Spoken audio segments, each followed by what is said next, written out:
England was not slowly conquered. It was broken in a single afternoon. On October 14th, 1066, one man's death would end an ancient world and give birth to another.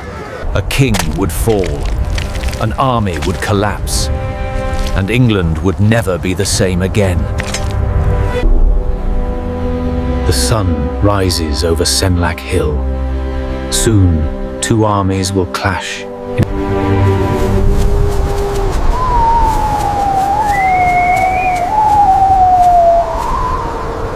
Completed just weeks before the crisis, this abbey stood as a symbol of a kingdom about to be torn apart.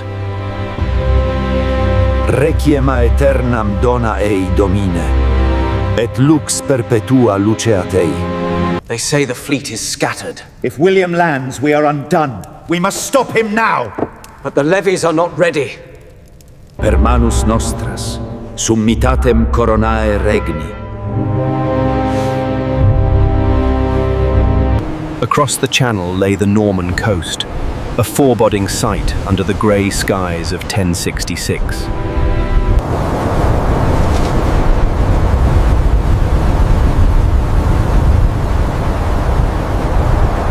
William's plan was clear. Cross the Channel, land at Pevensey Bay, and challenge Harold for the throne of England.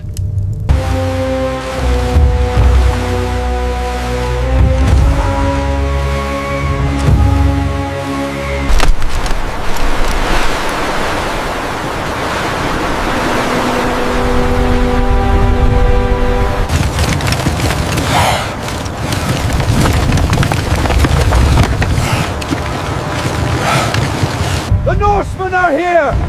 Light the beacon! To arms!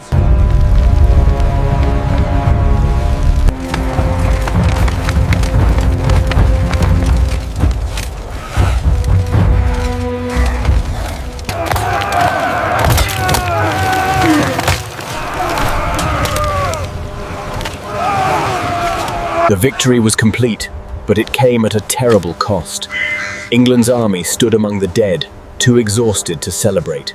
King Harold had defeated one invader, yet fate allowed him no rest. His men were broken, his strength nearly spent. Then came a rider, racing not with news of relief, but of doom.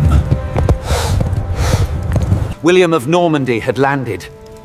The war Harold feared most had finally begun. Across the southern shore, Norman ships spilled men, horses, and steel onto English soil. William stepped ashore not as a guest, but as a conqueror who believed the crown was already his. Within days, Norman fortresses rose from the earth. Order, discipline, and intent made solid in wood and iron. Harold turned his army south at once, driving shattered men beyond their limits toward one final stand. At Senlac Hill, the English formed their line, high ground, locked shields, and the hope that resolve might defeat fate. Below them, William's army advanced. Cavalry, archers, infantry, an engine of war moving with deadly purpose. Harold spoke not of glory, but of home, of land, families, and a kingdom that would not bow! William promised victory, land, and legacy, fueling an army that believed destiny marched beside them.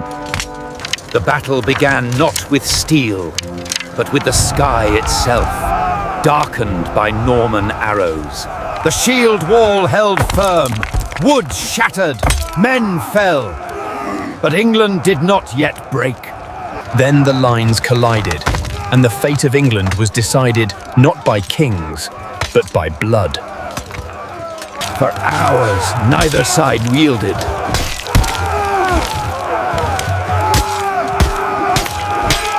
William sent his cavalry forward, but the hill favored the defenders, and horses fell among screaming men. Then something unexpected happened. The Norman line broke and began to fall back. Believing victory near, parts of the English line surged forward, leaving their shield wall behind. William rode among his men, lifting his helmet so all could see he still lived. The retreat had been a ruse. The trap closed. Surrounded on open ground, English warriors were cut down one by one. Again and again, the Normans pulled the English from the hill, slowly tearing their defense apart. As the sun climbed higher, the shield wall weakened. England's strength was bleeding away. William changed his tactics. Arrows no longer flew straight, but curved down from the sky. One arrow found its mark.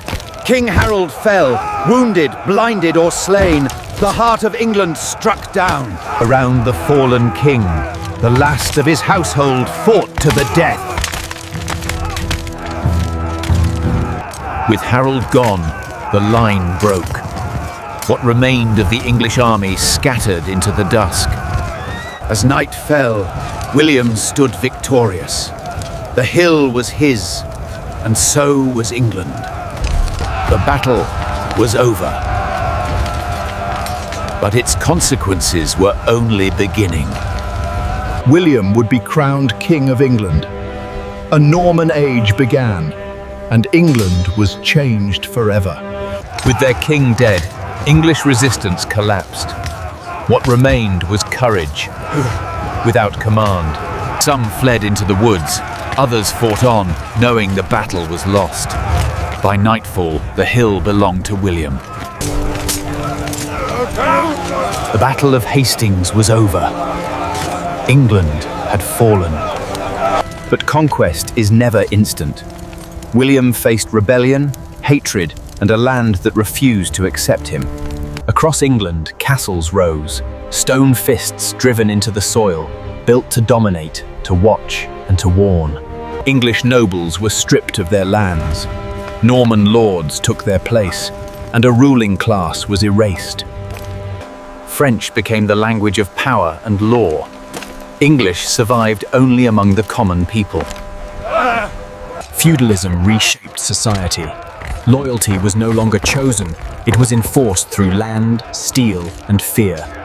Within a single generation, the old Anglo-Saxon elite vanished from history.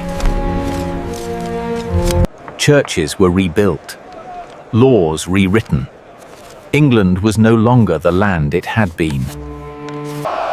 On Christmas Day, in the year 1066, William was crowned King of England.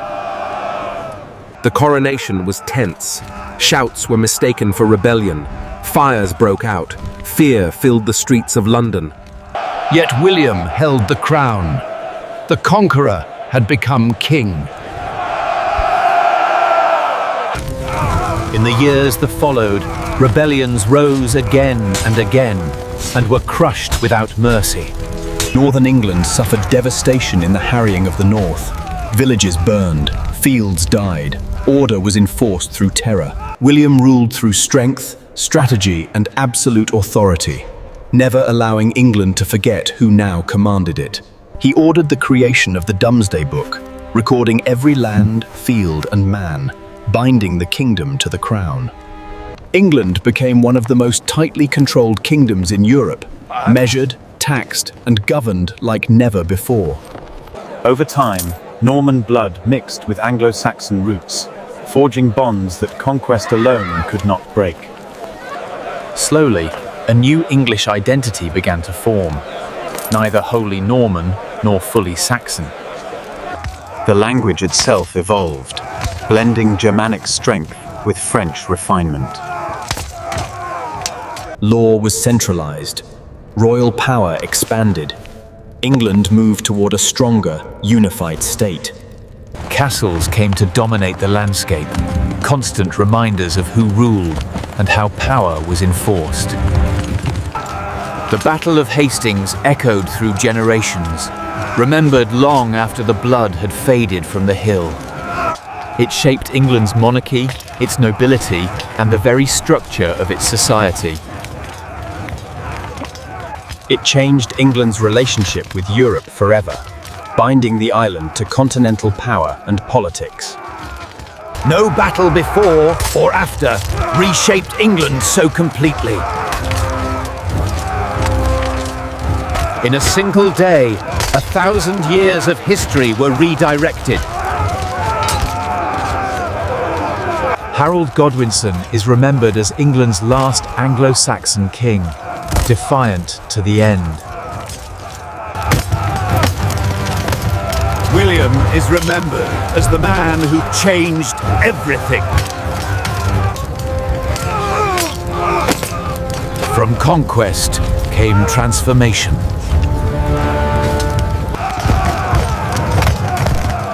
From defeat came a new nation. The old England died on Senlac Hill.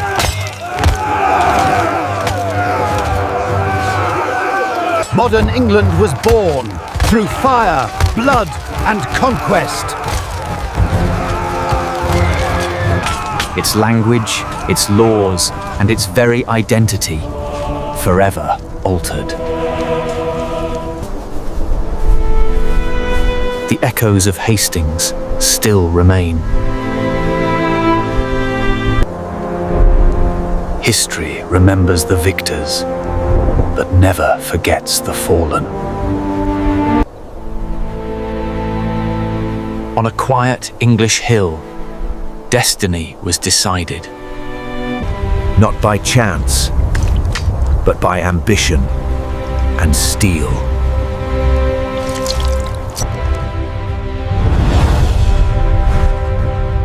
The Battle of Hastings was more than war. It was the turning point of a nation. A moment where England's future was rewritten.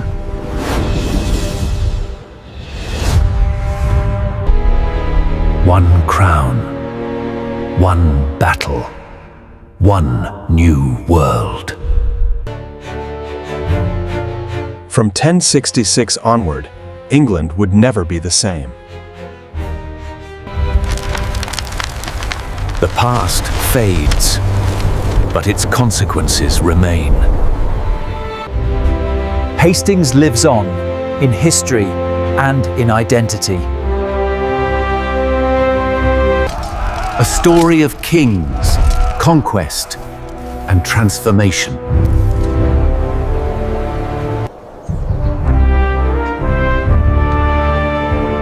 This is not just England's past, and the shadow behind its future.